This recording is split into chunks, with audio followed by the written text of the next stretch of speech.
Mental asylums, always going to be the most haunted, aren't they? They're always going to be the most haunted. Hey, what's going on? Welcome to a brand new channel, a brand new video. We're doing something completely different today. So I've wanted to do this for a little bit, something completely different to my main channel. I'm going to be doing reaction videos on here, and I'm going to try and get quite a lot posted up over the next couple of weeks as well. So if this is your first time seeing me, you know, hi, how you doing? My name's Nick J. If you're over from my other channel, thank you for coming over. But what we're going to be reacting to today is the top 10 scary British myths. So we're going to find out about all the ghosts and whatever that's kind of rumoured to be around. It's all based on British urban legends, so it might be interesting, see if something's close to home, or you know, something I've heard of before, or we see if I've not heard of anything. So we're going to get into the video, which let's just kickstart it. First video on this channel, top 10 scary British urban legends. See if I know any of it. Everyone, I hope you are ready for this. We're going to be looking at some creepy tales again, and this time it's from my homeland of Britain. It's a place with a lot of history dating back thousands of years, so it makes sense that there would be a lot of scary stories attached to certain places. Which one of these will send a shiver down your spine? Let's find out. My name is Danny Burke, and this is the top 10 scary British urban legends. Starting off at number 10 now, we have the corpse train. Now, according to London folklore, do you know what? We're just getting into it, but I've actually heard of this one. I'm sure it's a story about a train that went on the underground that was just literally full up with bodies.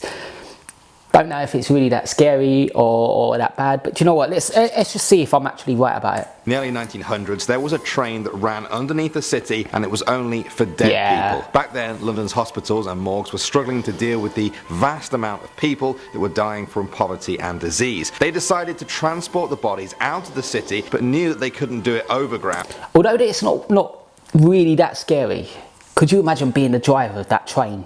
I mean, that must have been a bit like in a dark tunnel. You're the only person on that train, and everyone else is just a dead body in the back of it. I mean, and then where did they take the bodies to?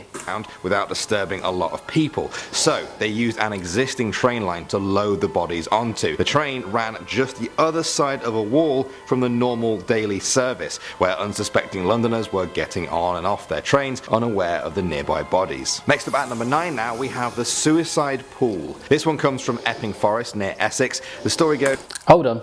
Epping Forest is literally not far from me at all. I used to go there as a kid. I used to cycle there.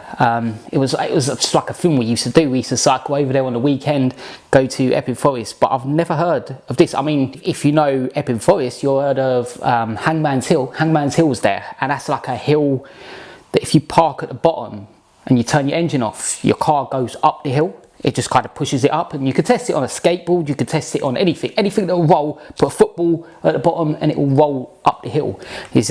But like, that's kind of because of the way the hill is, I think.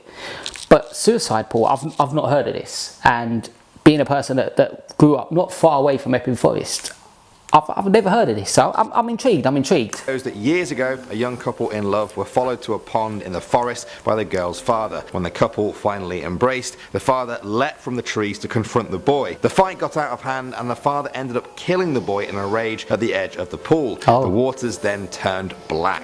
Wildlife that was touching the water died instantly. In the years that followed, bodies started to appear in the water. This one definitely sounds like a myth more than anything. You know, it doesn't sound true at all. It was an old woman, then a young one with her young child beside her. They say the pool drew them into their death, and that the pool is still out there in the forest somewhere, waiting for its next victim. Next. Well, I'll tell you one thing, I'm definitely not going back to Epping Forest anytime soon, because I don't want to find that place. I've honestly never heard of it, and I grew up really close to where Epping Forest is. Never once heard of that. So, I don't know. Is it there? Is it not?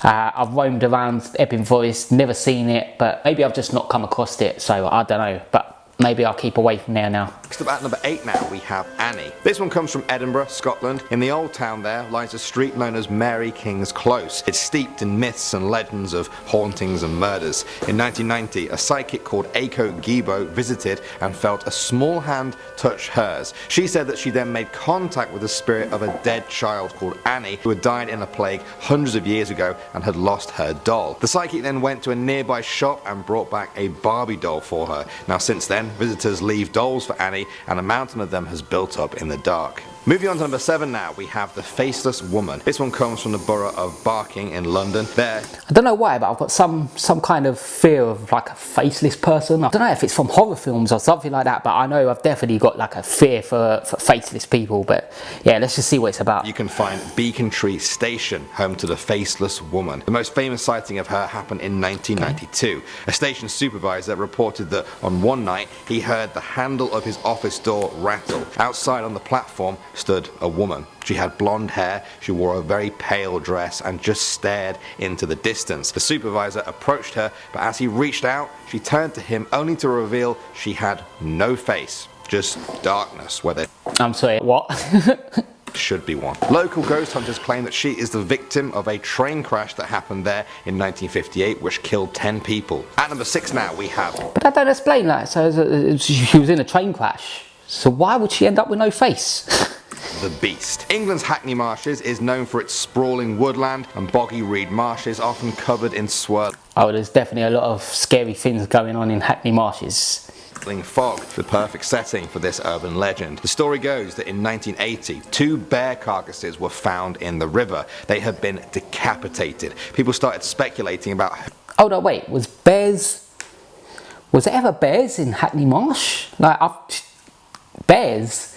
I mean, foxes or dogs, but bears? I didn't know there was ever bears in Hackney Marsh. who or what could cut a bear's head clean off its shoulders. Then, a year later, 4 boys were taking a walk along the marsh one winter morning when they saw it through the trees. They described it as a giant, great, growling, hairy thing. As soon as it saw them, it reared up on its back legs It's just like the British version of Bigfoot. and let out a deafening roar. The boys ran, but the story remains, always in the back of people's minds as they trudge through the marsh. We're returning now to the London Underground for our number 5 with The Crying Girl. On November 18th, 1987, a match was dropped on an escalator at London's King Cross station. A fire quickly spread into the nearby ticket office, which resulted in a So I don't think you can come from London and not have heard about the King's Cross fire.